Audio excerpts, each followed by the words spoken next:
Hello friends, welcome back to my YouTube channel education byte. दोस्तों, आज हम इस वीडियो में डीएलएड फर्स्ट सेमेस्टर के इतिहास विषय का फर्स्ट चैप्टर डिस्कस करेंगे। इससे पहले, जैसा कि मैं आपसे हमेशा कहती हूँ कि प्रत्येक दिन अपने लिए एक टारगेट फिक्स करें और अपना पूरा दिन उस टारगेट को अचीव करने में लगाएं। आपकी लाइफ स्वतः ही अच्छी होने लगेगी। तो चलिए स्टार्ट करते हैं। इतिहास, जिसे इंग्लिश में हिस्ट्री बोलते हैं, इतिहास का पिता हेरोडोटस को कहते हैं। इतिहास का अर्थ, ग्रीस के लोग इतिहास के लिए हिस्ट्री शब्द का प्रयोग करते थे। हिस्ट्री का शाब्दिक अर्थ होता है बुनना, अर्थात ज्ञात घटनाओं को व्यवस्थित ढंग से बुनकर एक ऐसा चित्र बनाना जो सार्थक हो, इतिहास कहलाता है। पूर्व काल में मानव के द्वारा की गई विशिष्ट घटनाओं का नाम ही इतिहास है, या फिर प्राचीनता से नवीनता की ओर आने वाली मानव जाति से संबंधित घटनाओं का वर्णन इतिहास कहलाता है। अब इसे समझते हैं। तो आज से हजारों वर्षों के पहले जो कुछ भी हुआ है वह जानने के लिए हमें इतिहास को जानना बहुत ही ज़रूरी है। इतिहास ही एक ऐसा तरीका है जिससे हम पिछले समय के लोगों, उनके रहन सहन, उनके तौर तरीकों के बारे में जान सकते हैं। नेक्स्ट है इतिहास का महत्व। इतिहास के बारे में बीते समय के लोगों द्वारा छोड़ी गई चीज़ों से हम जान सकते हैं, जैसे खिलौने, हथियार, बर्तन, कपड़े, मिट्टी से बनी चीज़ें आदि। आपसे परीक्षा में अक्सर यह प्रश्न पूछा जाता है कि इतिहास का तात्पर्य बताइए, उसका महत्व बताइए, उसके पिता का नाम बताइए। तो आपको ये सभी प्रश्न बड़े ध्यान से पढ़ने हैं ताकि आप परीक्षा में अच्छे अंक ला सकें।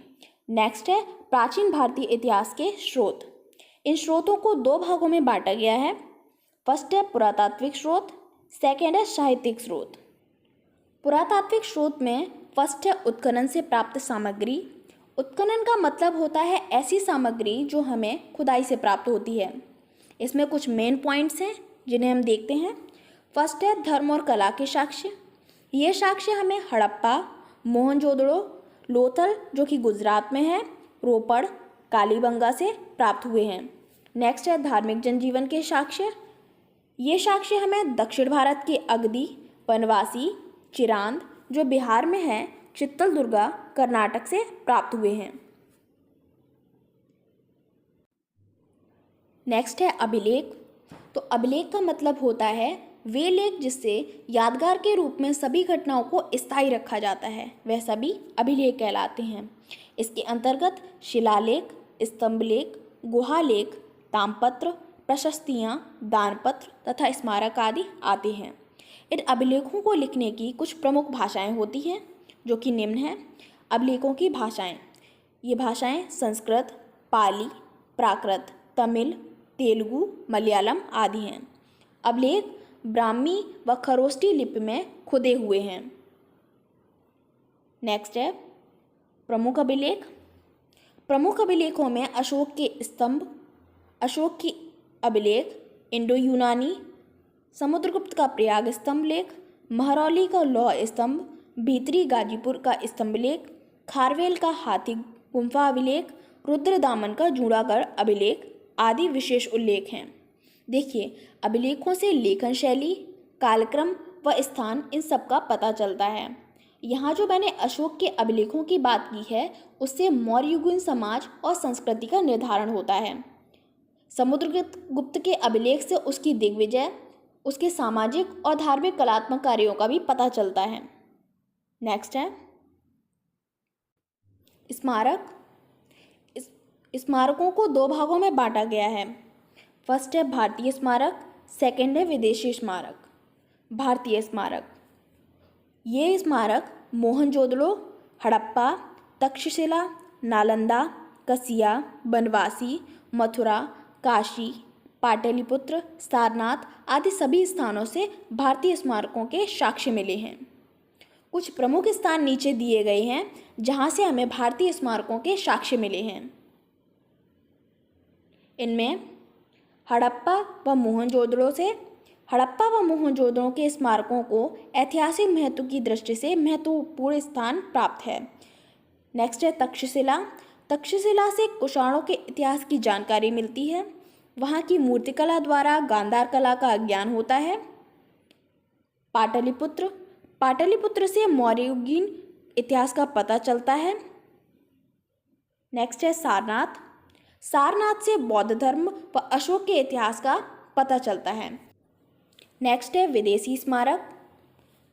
भारत के अतिरिक्त कई ऐसे स्थान हैं जहाँ से भारतीय संस्कृति व सभ्यता के प्रमाण मिले हैं, तो उन्हें ही हम विदेशी स्मारक कहते हैं। विदेशी स्मारकों में जावा, मलाया, कोचीन, बाली, बोर्नियो, कंबोज आदि स्थान हैं जहाँ से हमें ये स्मारक मिले हैं। नेक्स्ट है कंबोडिया।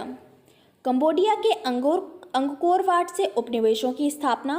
जावा के बोरोबुदूर से उपनिवेशों की स्थापना की जानकारी मिलती है। सुन गेई वसु, यहाँ से देवालय तथा कुछ पत्थर की मूर्तियाँ मिली हैं। नेक्स्ट है मुद्राएं। तो भारत के विभिन्न स्थानों से अलग अलग मुद्राएं प्राप्त हुई हैं जिनसे भारतीय इतिहास की जानकारी मिलती है। इन सिक्कों का अध्ययन करना मुद्रा शास्त्र या न्यूमिस्मेटिक्स बोलते हैं। 306 ईसा पूर्व से 300 ईस्वी तक भारतीय इतिहास का निर्धारण मुद्राओं के आधार पर हुआ है। आपको ये कालक्रम याद करना है। 306 ईसा पूर्व से 300 ईस्वी तक भारतीय इतिहास का निर्धारण मुद्राओं के आधार पर हुआ है। नेक्स्ट है मुद्राओं का संक्षिप्त वर्णन। तो इसमें प्राचीन कला की मुद्राएं हैं जिनमें रजत नामक जो सिक्का था उसका नाम शतनाम और स्वर्ण सिक्का था उसका नाम निष्क था। यहाँ आपको दो चित्र दिख रहे हैं, ये गुप्तकालीन मुद्राओं के चित्र हैं। नेक्स्ट है साहित्यिक स्रोत। साहित्यिक स्रोतों को भी दो भागों में बांटा गया है। पहला है धार्मिक साहित्य, दूसरा है धर्मनिरपेक्ष साहित्य। धार्मिक साहित्य के अंतर्गत वे ग्रंथ आते हैं जो किसी धर्म विशेष से प्रभावित होते हैं या फिर जिन पर किसी धर्म विशेष का प्रभाव होता है। इसके 3 भाग होते हैं। फर्स्ट है ब्राह्मण साहित्य। इसके अंतर्गत वेद, पुराण, महाकाव्य, सूत्र, वेदांग आदि आते हैं। नेक्स्ट है बौद्ध साहित्य।